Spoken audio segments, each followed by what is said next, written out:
a preprint about this on archive. It's math AG 0511 and then something, not remember what. But not all of the things I will talk about today and tomorrow, unfortunately, are in this preprint, so some of it is not yet written down. And well, as Franz told this morning, of course, in mathematics, it's always nice to do things abstractly, but you have to have some concrete examples and some calculations eventually. Unfortunately, in this business, we don't really have many concrete examples, and I'm afraid it will be rather abstract all the way. I hope you will bear with me, and I will try to at least explain like the crucial points in more or less down-to-earth terms. So the whole sort of goal of the exercise is to generalize something familiar from well, usual normal algebraic geometry to non-commutative setting, where instead of commutative algebras, we have some algebras which are associative but not commutative.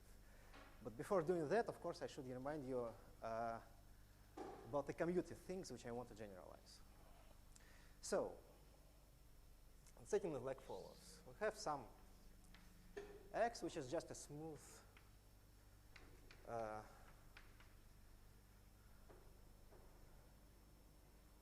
algebraic variety.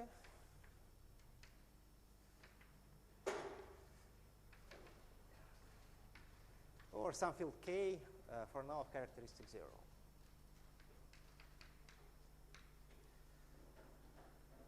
Does it work? No? Well, I'll try it. Okay, yeah, thanks. Just smooth algebraic variety over a field of characteristic 0. So we have the RAM complex. Is this the problem? Is it better? Well, okay. Well, so we have the RAM complex on X, and this is a thing which is defined in a purely algebraic way. I mean, you don't need, it doesn't work anymore. Okay, I'll try to shout, but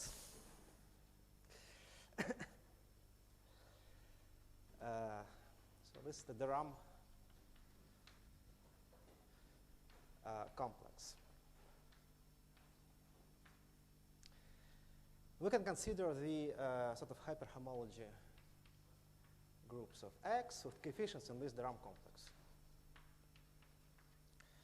And these are known as de Rham homology groups of X. And it is a theorem of Grothendieck, well, rather non-trivial theorem, that these groups are just as we would expect. So in the case when, say, X is defined over C, these groups are exactly as the topological homology groups of X. So by Grothendieck,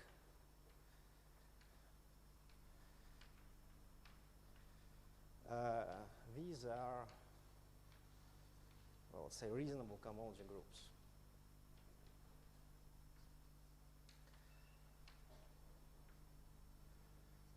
Homology groups. Now,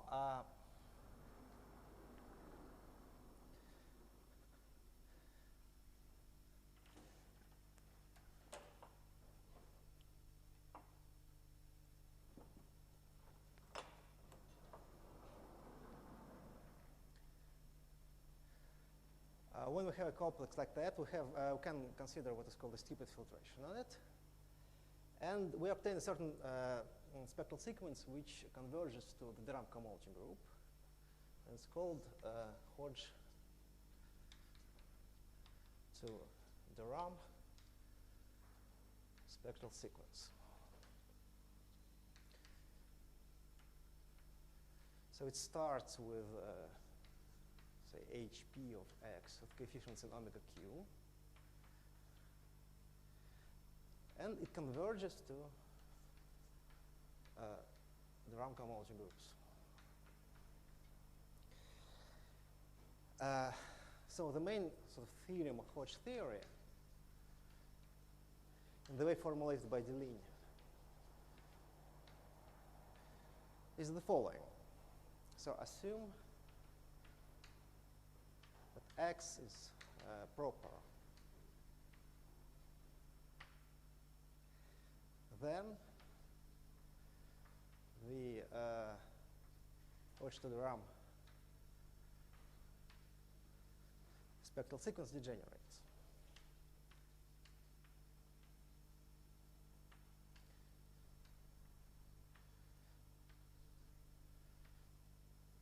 So that in fact we have a non-canonical isomorphism between,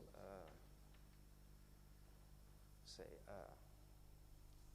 we want to compute some de Rham cohomology group, we can just sum over all P and Q with fixed sum.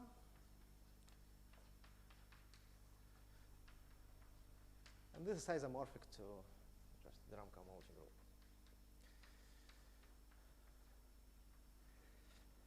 Now, there are two proofs of this.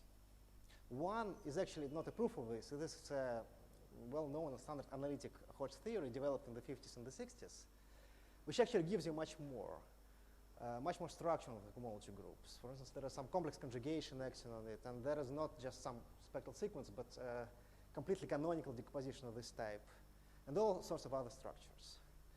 But this statement here kind of extracts everything from the general theory, which you can formulate in a purely algebraic way. So for this statement, you don't need to know what is an analytic space or a C-infinity manifold. This is a statement purely in algebraic geometry, which can be proved by analytic means. But surprisingly, there is also an alternative proof, which also requires only algebraic geometry, nothing more. And it has been invented by Kaledin and Deleuze. So two proofs. First is analytic.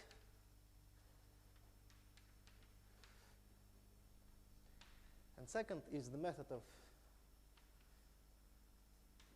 Kaledin and Deleuze from, I think, about year 87. So this is purely algebraic.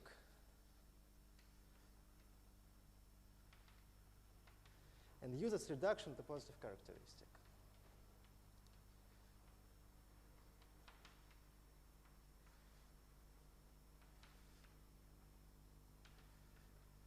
This is very strange because the theorem itself, you can just, all the things here are defined in any characteristic. So you might just as well ask yourself whether this is true in positive characteristic, and the answer in general is no. So there are counterexamples, actually surfaces, so in dimension 2, where this thing does not degenerate in positive characteristic. Nevertheless, it turns out that under some assumptions it does degenerate, and you can use it to prove the same statement characteristic 0. And it is this sort of second proof which I will try to generalize to a much more unexpected setting where instead of algebraic varieties, that is topological spaces with sheaves of commutative rings. One has a topological space with a sheaf of just associative algebras of some fact. But before going into that, let me sort of briefly tell you how this thing works.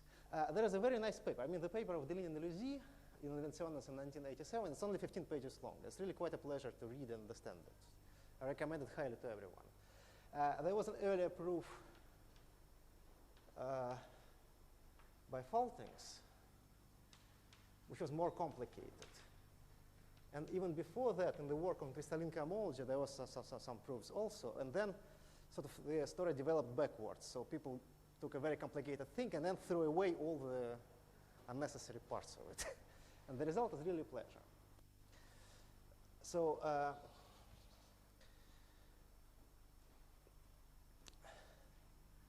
let me spend maybe 10 minutes and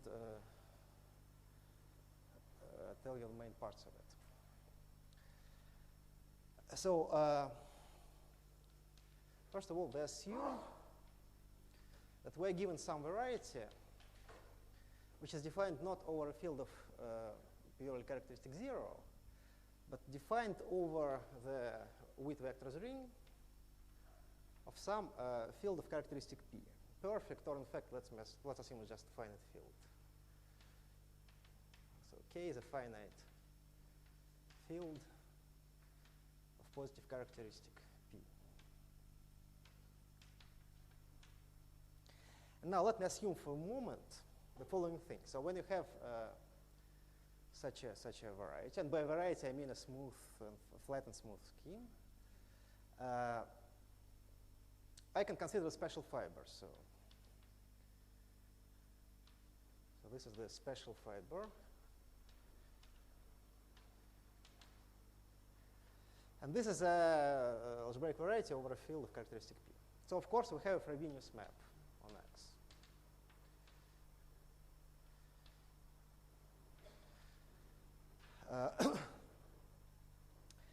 So assume for a moment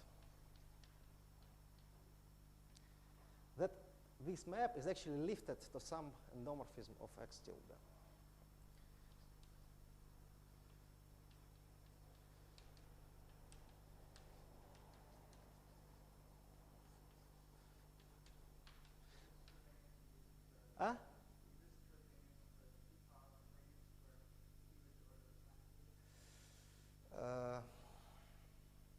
Okay, let's be honest and let's put here the twist by the Frobenius of the base field. No, this is the ordinary Frobenius, the pth power. Yeah.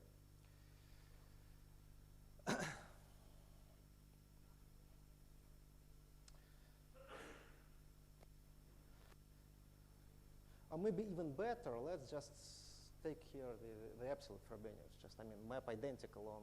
It's not a map over K, it's just a map which lives in Frobenius of K.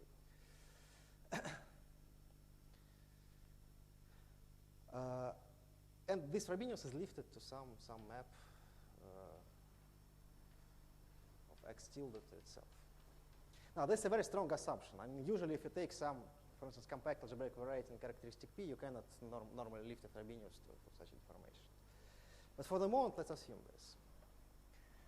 And let's look at what Frobenius does to the de Rham complex. So as I said, the de Rham complex is defined basically over any base without, I mean, it doesn't matter what base is. In particular, we can consider the sort of relative de Rham complex of X tilde relative all the Witt vectors. And since the de Rham complex is completely functorial, we have some action of the Frobenius on this complex, which commutes, I mean, preserves the multiplicative structure and commutes the differential. However, one can do slightly more. So notice that just let's look at what this thing does on the level of functions. So by definition, if we take some function, then modulo P, we just get the usual Frobenius, the pth power. This map must commute the differential. So Frobenius of df is equal to df to the power of p modulo p. But this is also 0 modulo p, because when you take a differential, p goes to front and thing vanishes. So this is equal to 0 modulo p. And forms like this generate the whole model of 1 forms. So the conclusion is that this Frobenius map is actually divisible by p when we restrict it to 1 forms. And by multiplicativity, one deduces easily that Frobenius is divisible by p to the power I on omega I. So let's divide it. And these are all flat modules over the Witt vector, so you can divide in a unique way. And we get some map, which for some reasons I will denote as or -1. So it's essentially just Frobenius divided by this p to the power of y, but now it no longer commutes to the differential because the power is different on different forms. So if you want a map which commutes to the differential, we have to change the differential here. So the target would be just the usual de Rham complex. And the source of the map would be the de Rham complex, but differential is changed. It's multiplied by p. So we get a canonical map like this. And then effect, which one checks easily, because the effect is essentially local, is that this is a quasi-isomorphism.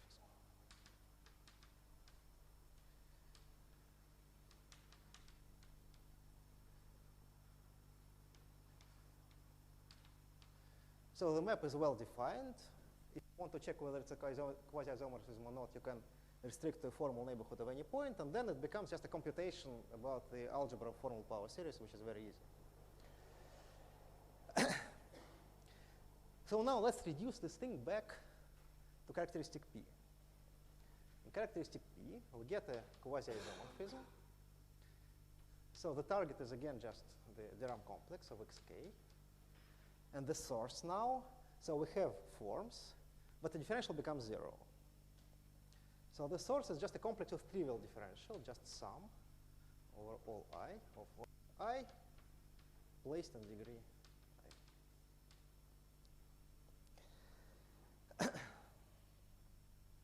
Okay. So we have a map like this, which is defined for x over the with vectors and under the assumption that Frobenius is the sum endomorphism. And then one checks, first of all, that if we look at what this thing induces on the level of Schiff cohomology, so we have a induced map, say, from omega I x to the ith cohomology sheaf of the Deram complex. This is also xk, sorry. Then this map does not depend on any chases at all.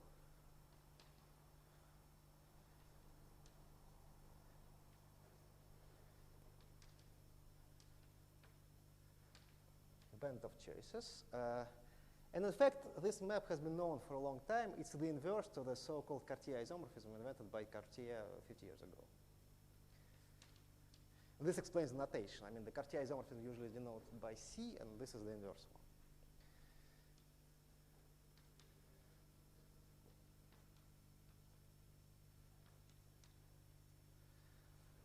one. Okay.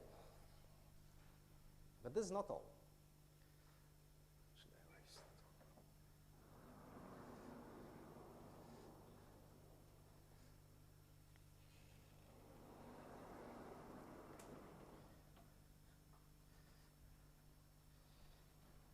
So now let us look at the map of complexes.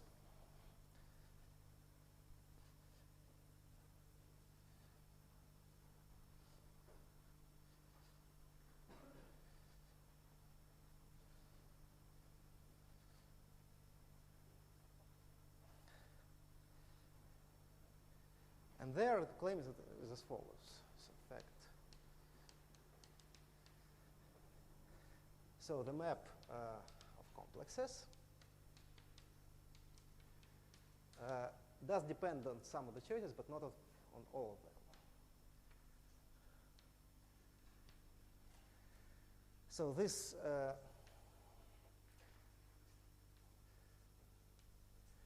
first of all, it depends on the variety x tilde over the v, but you don't have to carry think over the whole with vectors. It's sufficient to consider the restriction to with vectors modulo p square.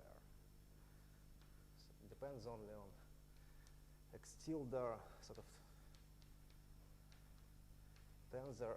This is sometimes called the second with vectors. So this is with vectors modulo p square. And as far as the lifting of Frobenius goes, it does depend on the lifting of Frobenius. Well, again,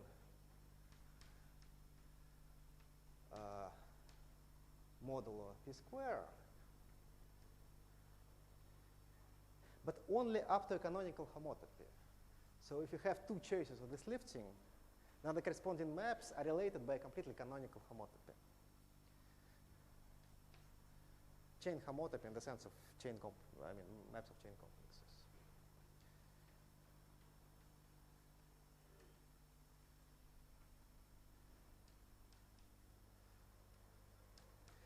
So conclusion.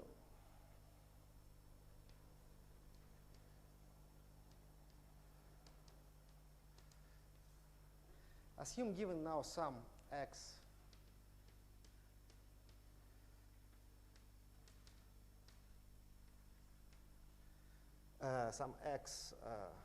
over the field K of characteristic P, and assume that it is lifted in some way to the second weight vectors as here.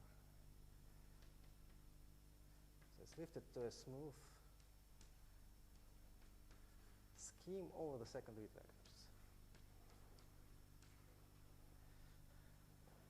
Then there exists a map like this, a quasi-isomorphism like this.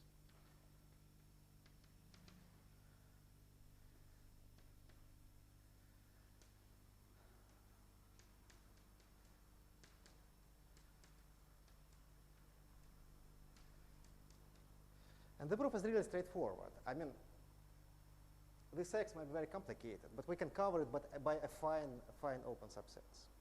And the existence of the lifting of a variety and the lifting of Frobenius, these are deformation theory problems for which you can have some abstraction theory. Well, abstractions lie in some cohomology groups. So if X is affine, then there are no abstractions. Everything lifts. So locally, you can construct such a thing. And then because this dependence here is really kind of not so very important, these maps constructed locally will patch together the map on the whole of X. This is crucial. So here the dependence is really important. And if X does not lift to second weight vectors, it might happen that there is an abstraction, that such a map doesn't exist. However, this dependence you can get rid of. And it turns out that this immediately applies the degeneration statement, at least for xk, by following a very beautiful trick.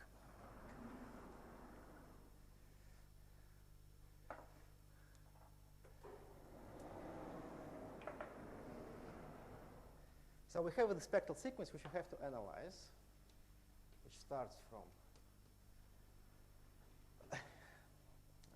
now P is reserved already, so I and J.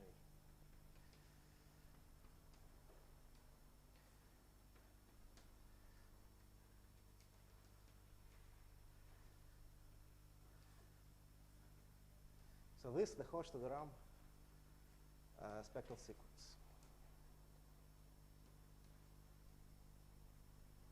However, we can consider a completely different spectral sequence. Namely, our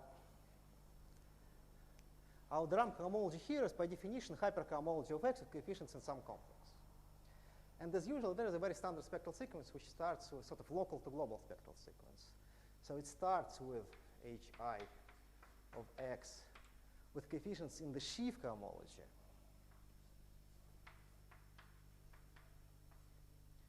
And converges to the Ram cohomology.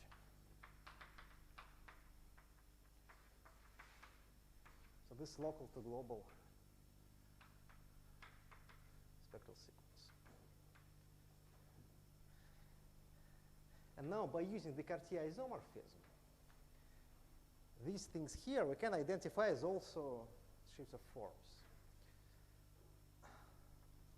To be completely honest here, I have to consider the Frobenius twist. So it's X with the sheaf of pth powers of functions of the structure sheaf.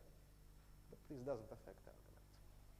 So we have two spectral sequences which are completely different. Even sort of the direction of the differential is different. But they start with the same thing. And they converge to the same thing. And by purely by dimension, and all these things, since X is proper, are finite dimensional vector spaces over the base field. And so purely by dimension reasons, we know that if one spectral sequence degenerates, then the other must also degenerate. Because in the spectral sequence, I mean, the dimensions only drop. Whenever there is a non-trivial differential, dimension drops, it can never go up. So we can conclude that, so let me denote this way, 1 and 2. So if 2 degenerates, then 1 also degenerates. But the degeneration of this spectral sequence immediately follows from the existence of this map here. Because essentially this means that the de Rham differential is quasi-isomorphic to a differential, the de Rham complex is quasi-isomorphic to a complex of trivial differential. and then the spectral sequence degenerates tautologically. So the conclusion is that if our variety in characteristic P has a lifting to the second with vectors, then we get the degeneration. And the statement in characteristic P is deduced from this by standard method. So we find a model over some finite type ring over Z, and then we know that at almost all points the corresponding spectral sequence degenerates by this argument. And then this means that all the differentials must be 0 modulo all primes, so that must be 0. Okay, so this is the end of the commutative part of the story. And now, the strange thing is that actually all of it can be generalized to the non-commutative setting. So before I sort of start explaining this, you have a sort of right to ask why should you bother? I mean, seems like a rather artificial thing to do. And I don't have a good answer for that. It's just that, I mean, the answer is that it works, so it's worth looking at. And in fact, there are several cohomology theories which work just as well for non-commutative algebras. And maybe the most obvious example of this is the algebraic K theory. If you look at the definition of algebraic K theory, commutativity is not used at all anywhere. It's just, I mean, just the category of modules. That's it. And so it's kind of interesting to try to see what other parts, cohomological parts of algebraic geometry make sense for non-commutative algebras. And it turns out that the de Rham cohomology does, in some sense. But since this seems like a bizarre question, the story developed over the years very, very slowly. So let me tell it in a sort of historical way. First, we need some replacement for forms. So we need to replace 3 things, actually, in order to repeat the same argument. So need a replacement for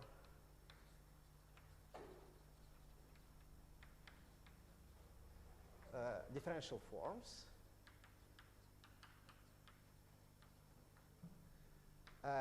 Second, de Rham differential.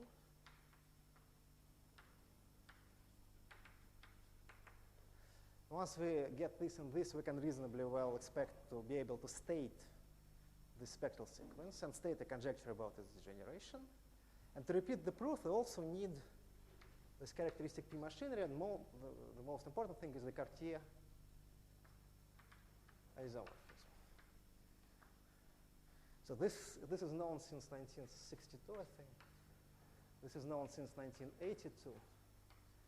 And this, well, I sort of discovered it last year, but in fact it has been known to topologists for 10 years already. So it's 1995 topological language, and 2005 in algebraic. But to begin at the beginning, let's start with differential forms. So assume given some algebra A over field K, which is associative, but not necessarily commutative. One can also consider a sheaf of algebras, but generalization to sheaves is always completely automatic, so I will talk about algebras just to simplify notations. Then there is one invariant that one can associate to an algebra A, which is very easy to define. It's called Hochschild homology. So what is this? And this is the definition. So when you have a commutative algebra, you can consider left modules over A or right modules over A is the same thing. So consider just modules.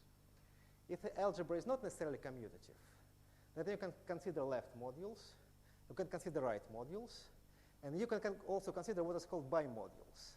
That is vector spaces on which A acts both on the left and on the right.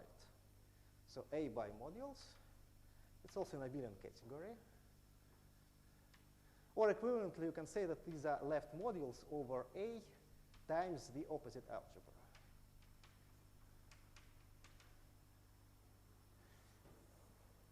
And one example of a perfectly good bimodule is A itself. So what you do, you consider A itself as a bimodule, And you can multiply it with itself, just take tensor product and take the derived functor of the tensor product, the so-called Thor functors.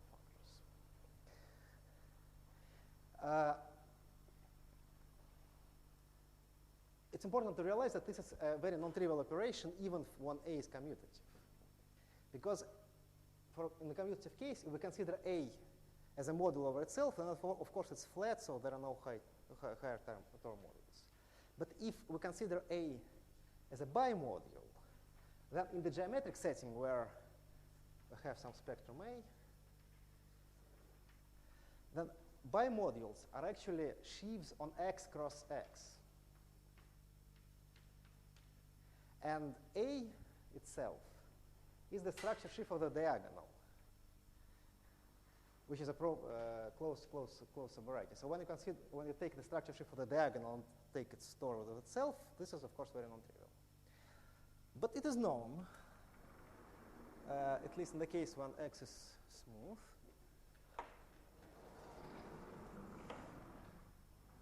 and the theorem is like this. So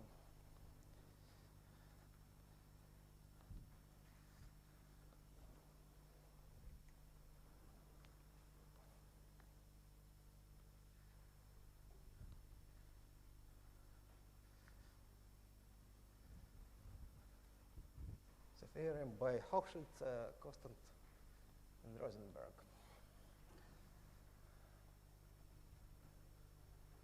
So theorem, Hochschild, Constant, Rosenberg. If A is commutative and smooth, meaning that the spectrum A is smooth, then there is a canonical isomorphism between Hochschild homology of A and the space of ith differential forms. I mean Keller differentials over the base field. It's important to realize that this is actually true both in characteristic 0, and I think it's also true in positive characteristic. But at least it's definitely true when the characteristic is larger than the dimension of spec A.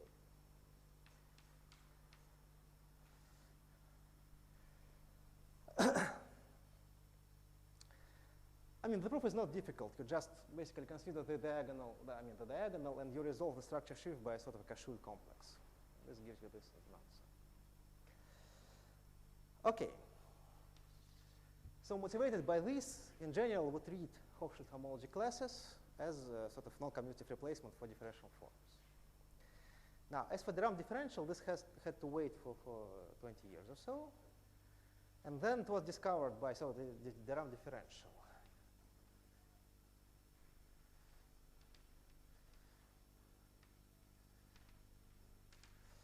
And was discovered simultaneously by 3 completely different groups of people. So it was Kohn, it was Ladey and Quillen,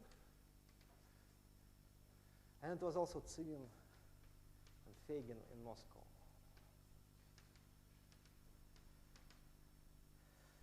I think Yuri Ivanovich must have been there exactly when it happened. It was, I think, the year 1882.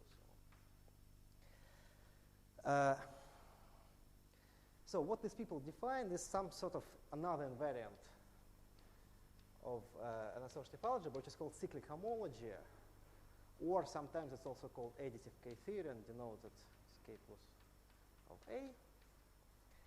And this is related to Hochschild homology in the same way as the Ram homology is related to differential forms. And unfortunately, even now, all the definitions which exist are not very satisfactory from some point of view. So let me give you one of those definitions. And I won't be able to give you a precise definition because there's some formula there which I don't really want to write down. The shape of the definition is like this.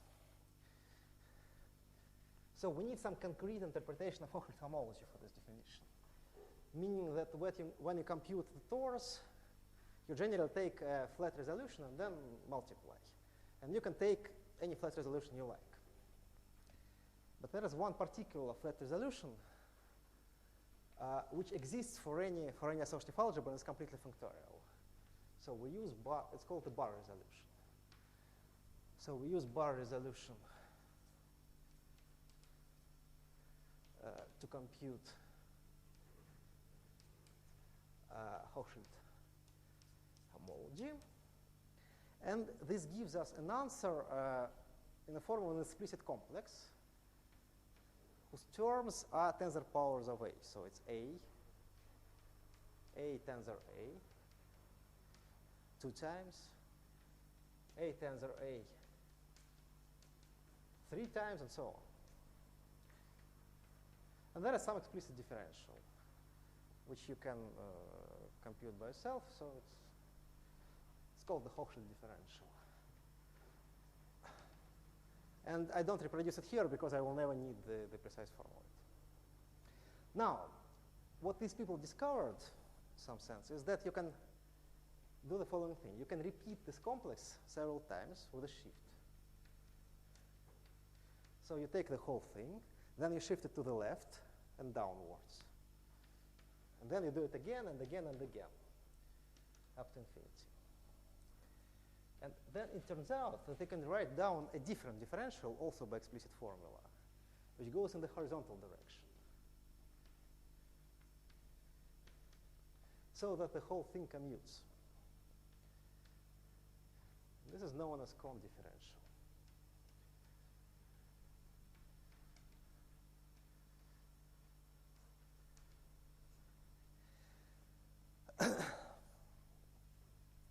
And really, I don't want to reproduce this formula for this B because it won't explain anything. So tomorrow, maybe I will give a slightly different definition, which it is possible to write down completely on a blackboard. This is not quite so easy. But anyway, there is some differential. And in the case where the Hochschild-Rosenberg theorem applies, so when A is actually commutative and smooth,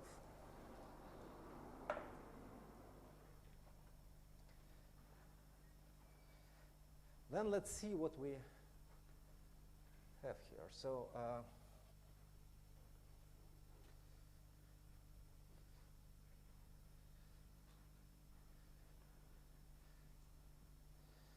so this thing up there is a double complex. And if you want to compute its homology, you can first compute the vertical homology. And since we are in the Hochschild-Rosenberg situation, we know how to do this. And this gives us just differential forms. So we have A, omega 1 of A, omega 2 of A, and so on.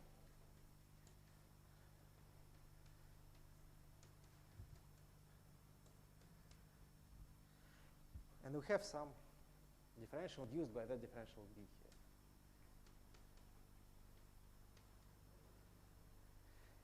And the claim is that in this situation, this B is just a de Rham differential.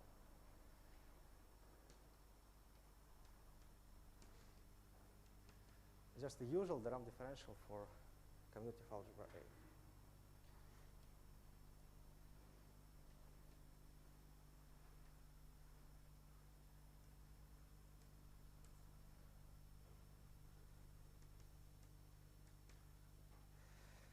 And so again, motivated by this, people think that in general,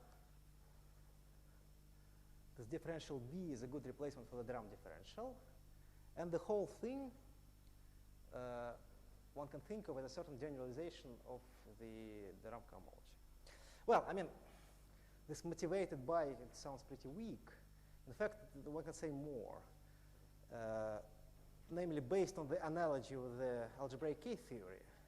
So usually one has a regulator map from K theory of X to some sort of cohomology theory.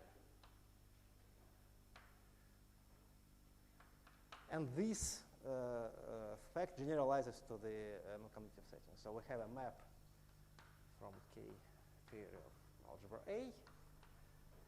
So here, normally you have to take some sum over some indices and do some sort of funny stuff. Here, the generalization is completely direct. So this maps directly into the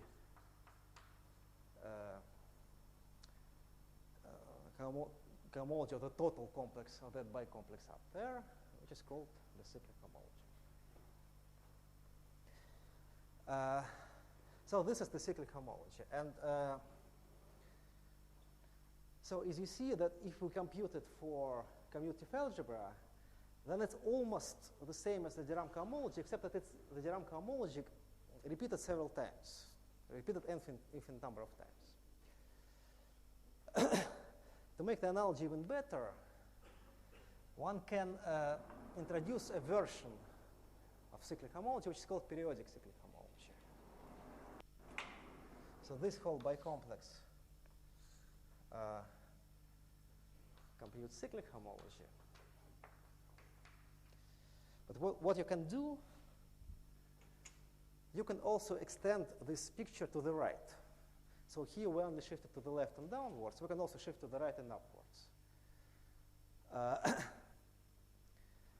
So this gives you a so-called periodic cyclic homology. I don't really want to draw it on the blackboard. So obtained by extending the picture to the right just as well.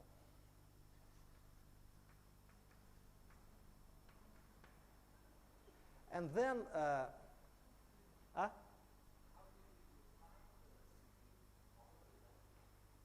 this is the definition. I write down explicit complex. And then I say that the total, I take the total, yeah, the total thing, yeah.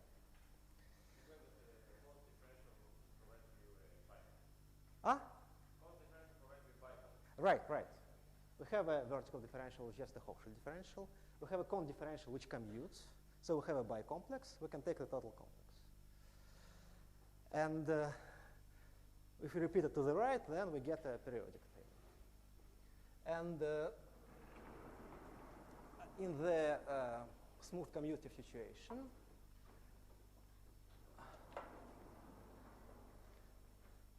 if we look at the periodic cyclic homology, then one can see immediately from this picture this is actually isomorphic to just the usual de Rham cohomology spectrum of A, repeated infinitely many times, but I prefer to formulate it like this. I take Laurent polynomials with coefficients in these things and in one formal variable of degree 2. This U corresponds to the shift of the whole thing in this direction. Okay. And now, just from this very definition, we get the spectral sequence.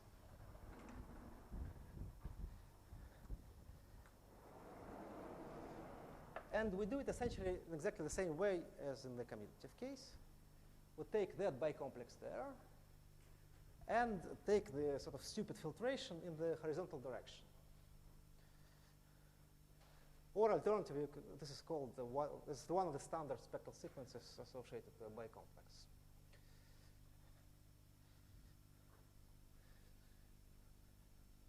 So it's first term.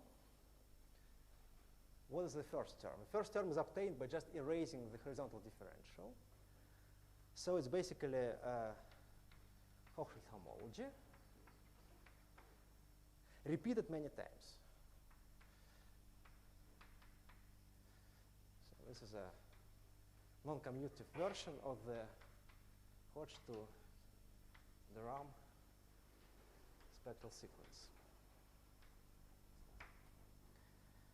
So this is what it starts with, and it converges to cyclic homology. And analogously, you can write down one for periodic things. With periodic things, you have to be slightly careful because the complex is unbounded in either direction, so there are some kind of convergence issues which you have to address. But let me not get into this. Not really. Turns out to be not important. So we have a spectral sequence. And then a theorem, or I mean, it has been a conjecture for some time, and now I want to present the proof of it, is that this thing degenerates under appropriate assumptions. And the assumptions are more or less the same as in the commutative case. Let me list them.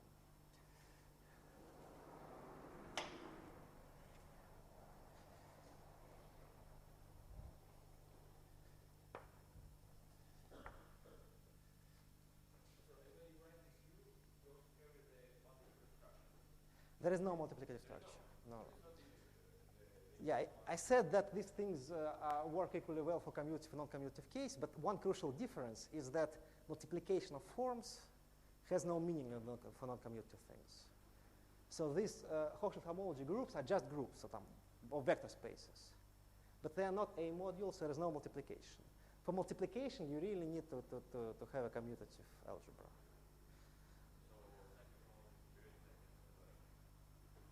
No multiplication here. Of course, I mean, there is a natural structure of a module over K of U on cyclic homology because there is a natural shift operation which acts on the whole complex. And then this is compatible with that operation, yeah. But there is no multiplicative structure.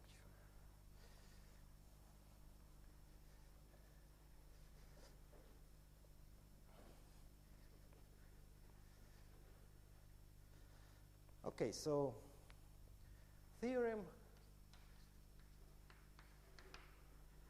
Assume given a topological space X with a sheaf of algebras A,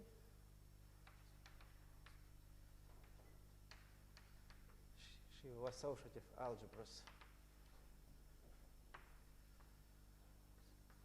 over some field K of characteristic 0. Assume also that in the commutative case, we need smoothness and we need properness. So assume that first X has finite homological dimension.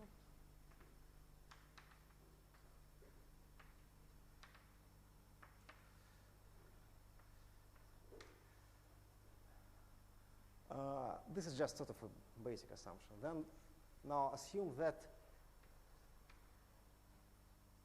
the category of A bimodules also has finite homological dimension.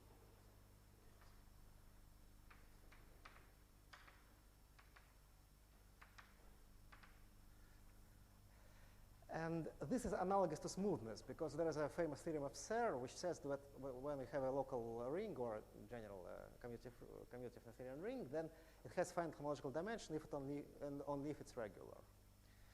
So in the non-commutative case, this is a natural assumption to impose. And then a third is a version of properness. We didn't really need properness. We only needed that the homology spaces are finite dimensional. So we just say that the category of I bimodules is X finite, meaning that for all L and all bimodules, well, sheaves of A bimodules,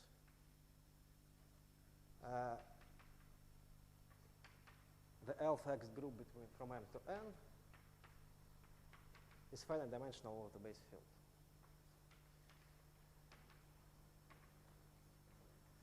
And then there is a fourth assumption, which is technical. I don't want to reproduce it here. Some kind of finite type assumption on a finite generator. It only needed in one point on the proof and really stupid thing.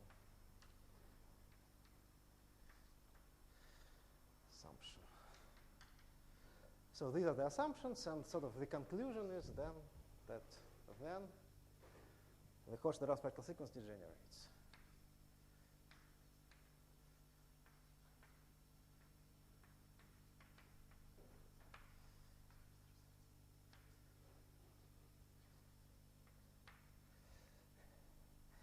And so this is the statement. So I want to prove it by a method of Deligne and Deleuze. I think this has been conjectured by various people, but probably Kontsevich made sort of most precise conjectures and talked about it many times. And I think he tried to design some kind of analytic proof for this. But as far as I know, he didn't succeed. And so the only way to do this is to use the method of Deligne and Deleuze. And even this seems problematic because the crucial thing in the method of Deligne and Deleuze was the Cartier operator, or essentially the Frobenius map.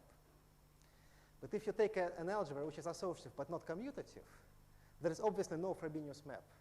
If you just write down x to the power of p, then this is not additive, unless x and y commute.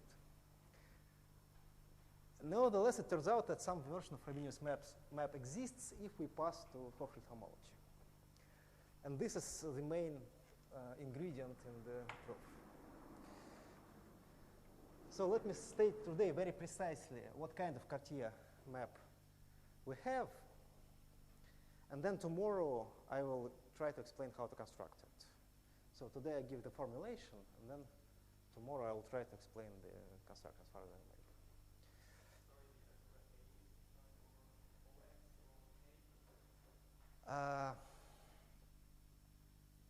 There is no OX. X is just a topological space. Just a topological space. There is no need to impose any scheme structure. But K is a field, so it's defined over K.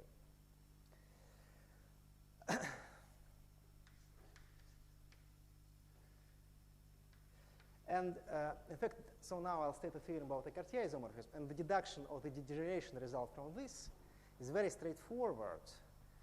Well, there are some technical issues, but maybe I will not spend any time on this because this is not so very interesting ideologically. I think the construction of the Cartier map is much more interesting. So let me state this construction. And again, it can be stated for sheaves, but for simplicity, I will stick to algebras. So A is an associative algebra over some field K now of positive characteristic. And let me say that it's a finite field. Probably perfect is enough, but let's just say it's finite. Then, so first of all, there exists a completely canonical isomorphism between. So we take sort of Hochschild homology repeated many times.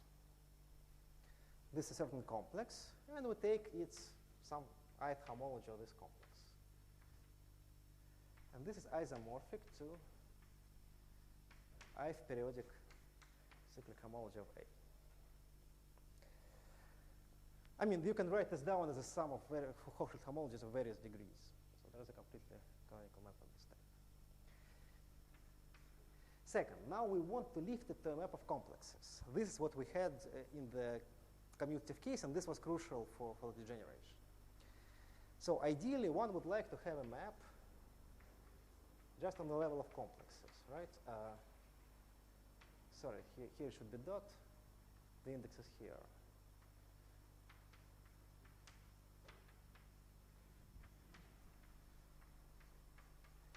So ideally, we would like to have a quasi-isomorphism of this type. This is not quite what happens. Such a map does exist, but it's not a map of complexes. It's something slightly more complicated, namely,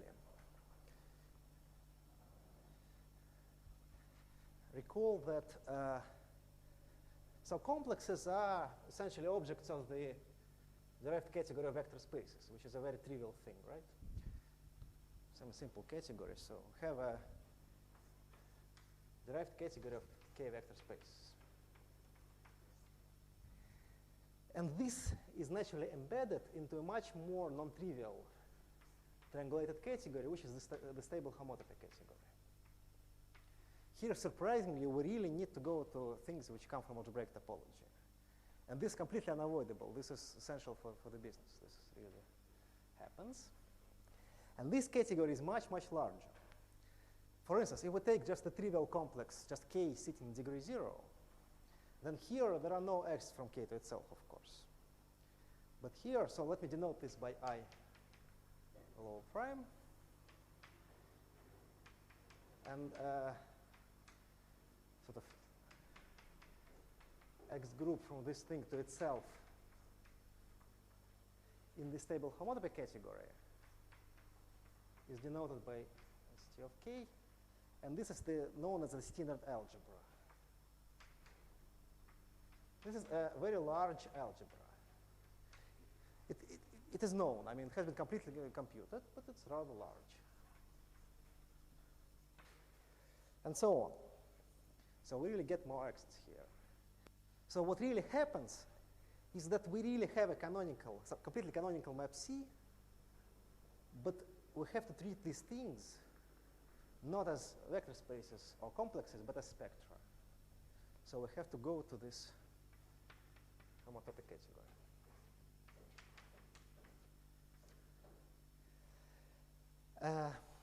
And unfortunately, this is not very useful, at least for me, because I don't know how to work with spectra. I'm not a topologist. So. But one can work around this. So there is this embedding functor, and there is also the adjoint functor. And if we take the composition, so we first embed, and then we take the adjoint. And this is a functor which I denote by st, which now is a functor from complexes to complexes.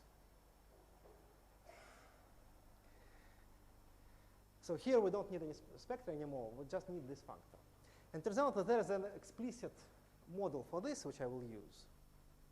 And instead of constructing this map, which I don't know how to work with, I noticed that by adjunction, I can move this to this side. And then all I have to do is to construct this st, a map from st on the left-hand side to periodic signal homology. And now I don't really have much time left, so I won't write this down exactly today. I will do it tomorrow. But roughly, after that, we proceed as follows. This thing is kind of rather large functor, so, but if you look at the homology of this complex, then the size of it is roughly as if it were the product of this thing with the dual to the standard algebra. And this standard algebra, as I said, it is known. And it is known that st0 of k is k,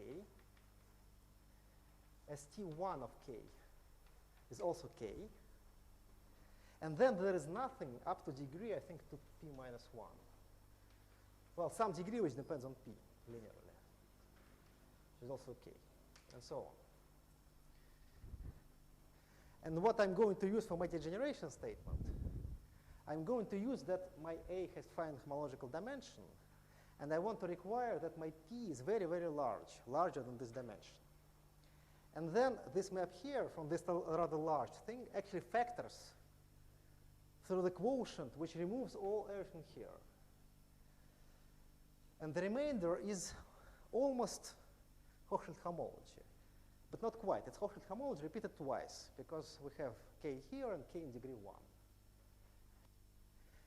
And so the second claim is that when our A lifts to the second width vectors, then you can also throw away this part, so that eventually we get just a map from this complex to this complex. So if we want, so that statement of degeneration, which I think I erased or something, it was in characteristic 0. And as usual in bilinear Liouville, there is also a statement characteristic P, and there are two assumptions there. So one is that A is liftable to the second width vectors. And second is that P is greater than the homological dimension of, say, the pair of x of A. In fact, we had exactly the same assumptions in the commutative case too. This we had explicitly And this we had sort of implicitly, because when we work with the drum complex, which is made up of exterior powers, we usually testally assume that P is larger than the dimension, so that we can divide by the factorials. We can take the alternation.